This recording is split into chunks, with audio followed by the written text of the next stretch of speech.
Hot Dog Song is such a joy and a really lovely idea. This is an episode of Me and Mickey from season 3, and I love it when worlds collide because the Hot Dog Song and the Hot Dog Dance, they're actually from Mickey Mouse Clubhouse and Clubhouse Plus.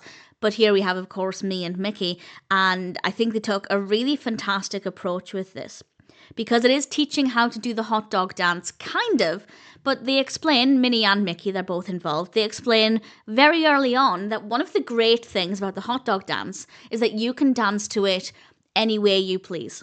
And that's brilliant, particularly for young viewers who may not be able to dance exactly the way Minnie and Mickey are, and it tells them that they can do it any way that they're comfortable with. Just feel the beat and move any way that you want to. And I think that that's a wonderful message.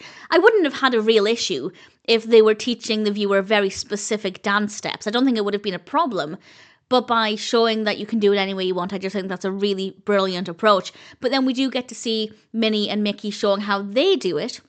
And Mickey explains that he came up with the dance because he was hungry for a hot dog, which is a very odd explanation, but nevertheless, that's apparently what he did. And we do a little bit of a dance with Mickey, and then Minnie shows hers and how she flaps her arms. And then for the last couple of seconds, they play the music and they dance together, and they encourage the viewer to dance along as well. I feel like this should have happened in the very early seasons of Me and Mickey. It wouldn't have worked because the Me and Mickey vlogs at the beginning were more like vlogs. He was on his own with the camera set up in front of him at like maybe an art station, an arts and crafts table or something. Whereas these are a little bit more, I don't want to say higher production value, but they don't feel like it's just Mickey on his own vlogging with a cheap camera. They have a little bit more of a production quality to them.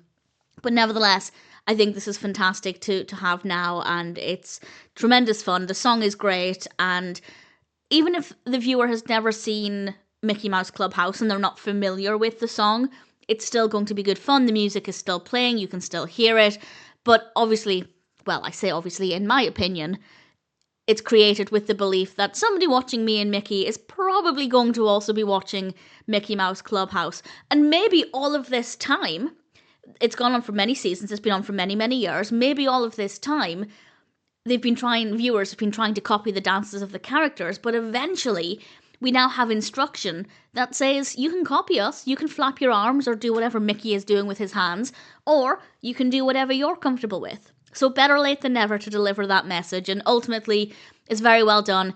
It's set outside, really beautiful with Mickey's house in the background. Visually it's really gorgeous. The dance steps are quite clear. They are very basic. It is Mickey kind of pumping his arms from side to side. Minnie's flapping her arms. They're not too complicated. A young viewer generally could copy along if they wanted to, or again, they can do whatever they want. And I just think it's definitely a delight. I think there are some really good messages here about just enjoying it. It's not about doing the same as somebody else or getting the moves right. It's just about having fun dancing. The whole Mickey coming up with the dance because he wanted a hot dog, it's a bit strange, but that aside, I think a Hot Dog Song is definitely a pretty decent installment in the Me and Mickey series.